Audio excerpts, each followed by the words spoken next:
A deranged TV network executive will stop at nothing until he has the biggest wrestling star in the world working for him. I cannot express how much I loved professional wrestling for about 2 years in the late 80s and early 90s. And at that time, there was no bigger hero in my eyes than Hulk Hogan. He was massive, both in stature and personality. He was the all-American hero. He had a cool mustache, bleach blonde hair, ripped his shirt when he got into the ring, and people called his biceps 24-inch pythons. So when he inevitably made the jump from professional wrestling to Hollywood movie star, I was there from day one. No Holds Barred was a movie I was so excited to see, and me and my brother watched it over and over. It was incredible. Over the last 35 years, Hulk Hogan's popularity has long since come and gone, and I'm now able to watch this movie as an adult through adult eyes without rose-colored glasses on. And you know what? No Holds Barred is still awesome, but in a much different way than it was when I saw it when I was 8 years old. Now it's awesome because of how ridiculous it is. It is one of those movies you just want to watch with a group of friends. The movie is about a crazed TV executive played by Ghostbusters 2 Vice Mayor Kurt Fuller in a role so over the top it's hard to believe he wasn't told to tone it down a little bit. 2 minutes after introducing his character, he is yelling at this woman who works for him, and he insults her by telling her to go take a leak. Now he wants to have the #1 show on TV, and to do that he needs to have the biggest wrestling star in the world, because in this movie there is no more appealing form of entertainment than professional wrestling.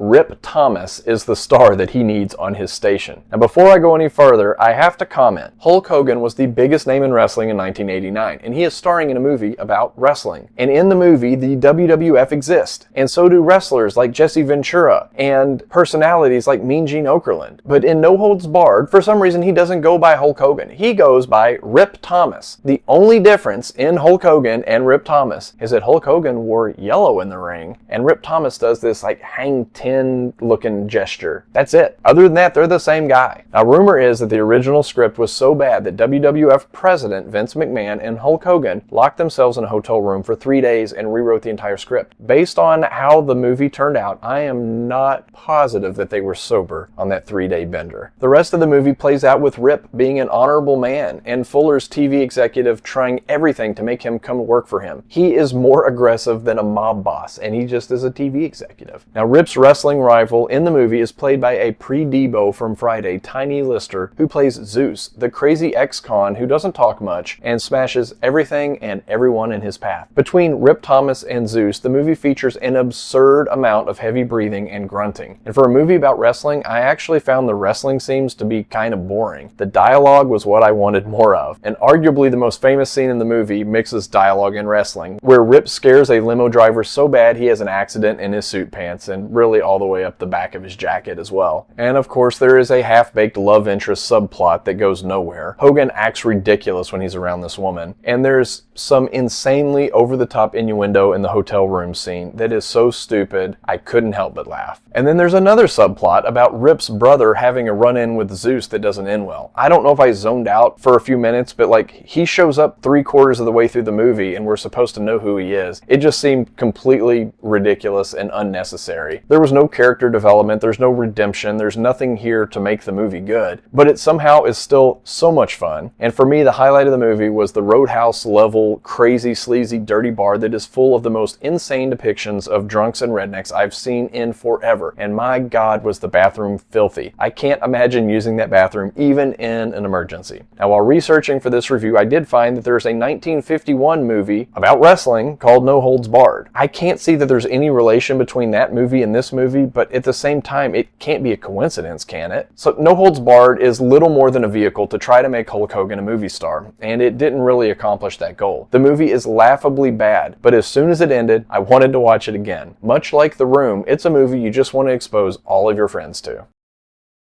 Crazy eyes, filthy bathrooms, staring hard at another muscle-bound man, trying to imitate a Hulk of a man, unibrows,